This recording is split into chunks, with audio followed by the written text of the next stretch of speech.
What's your elevator pitch? Do you know what you actually do? Can't ride with you the rest of the way up, but this is where my dad works. Well, have a good time. Oh, I forgot to give you a hug. I know you know what you do, but do you know how to explain what you do? That's the question. What's poppin'? Neil Hobson, Neil time. One goal.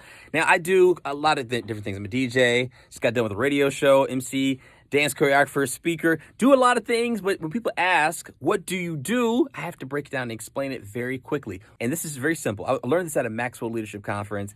Kay and Shai, the marketing for Maxwell Leadership, they just breaking it down. Start out with this. You're in an elevator. You're in an Uber. You're passing by somebody real quick. Hey, what do you do? Let me give you a card. Well, this is what I do. Have you ever been to a conference and you're having trouble staying awake? You're tired. You're hungry. The person that's speaking is going on and on and on and on. And you need somebody to kind of keep you engaged. That's what I do. Whether it's being a DJ, whether it's cracking a joke as an MC, bridging the gap between what the client in the conference wants and what you need, I bridge the gap. I'm a bridge. This is what I do. 3 steps. Number 1, identify what you do. Write out what you actually do. Number 2, pose the hypothetical question.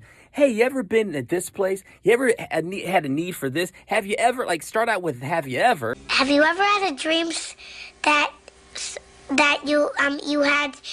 To relate to what they might need and then break down what you do. And number 3, keep it short and sweet. 15 to 20 seconds, that is it. But if you can't explain what you do, even though you know what you do, then you're in deep do.